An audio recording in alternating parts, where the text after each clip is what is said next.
जय गुरुदेवाय नमः। जय राधे श्याम की। आज हम आपको सुख सागर से 7वें स्कंद का तीसरा अध्याय सुनाएंगे। हिरण्यकशिप का तप कर ब्रह्मा जी से वर मांगना। श्री नारद जी बोले, हे राजन, अब हिरण्यकशिप ने यह चाहा कि मैं अजर अमर होकर त्रिलोकी में एकदम राज्य करूं और मुझे कोई मार ना सके।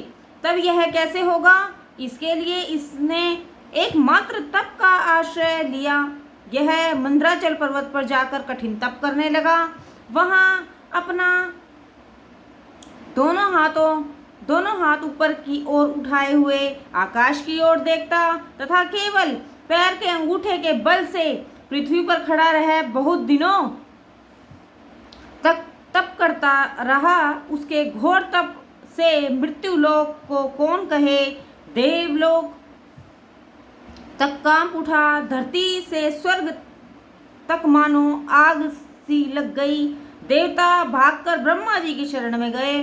ब्रह्मा जी ने कहा, अच्छा, तुम लोग घबराओ नहीं, मैं शीघ्र ही इस अग्नि को शांत करूंगा। ऐसा कह वे भृगु तथा दक्ष इत्यादि को सहित हिरण्यकशिप के स्थान पर आए। देवता तो जहां वह तप कर रहा था वहां उसके शरीर पर बल्मिक बन गए हैं, घास जम गई है, बांसों के वृक्ष उग गए हैं। वह दीमकों और चींटियों का घर बन गया है जो उसके शरीर को चबा गई हैं और उसके ब्रह्मांड के तप के अग्नि की ज्वाला निकल रही है। फिर भी वह मेघों से आच्छादित सूर्य के समान वहां स्थित था। ब्रह्मा जी उसे किसी प्रकार भी पहचान न सके, परंतु उन्होंने हंसते हुए कहा, हे कश्यप के पुत्र, उठो उठो, तुम्हारा कल्याण हो, तुम्हारा तप सिद्ध हो गया है। तुमने जैसा तप किया है ऐसा तप अब तक किसी ऋषि ने भी नहीं किया है और न कोई भविष्य में कर सकता है।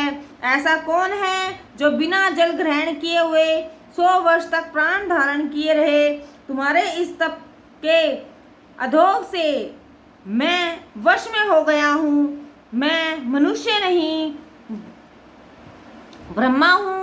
बोलो, तुम क्या चाहते हो? मेरा दर्शन पाकर मनुष्य को उसका फल अवश्य ही प्राप्त होता है। नारद जी कहते हैं, हे युधिष्ठिर, ऐसा कहकर ब्रह्मा जी ने जो अपने कमंडल का थोड़ा सा जल उस पर दिया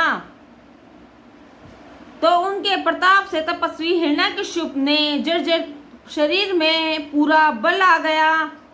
उसने आंखें खोलकर देखा तो सामने ब्रह्मा जी विद्यमान हैं। हिरण्यकशिप ने शीघ्र ही सिर झुकाकर ब्रह्मा जी को प्रणाम किया और पुनः गदगद वाणी से स्तुति करना आरंभ किया।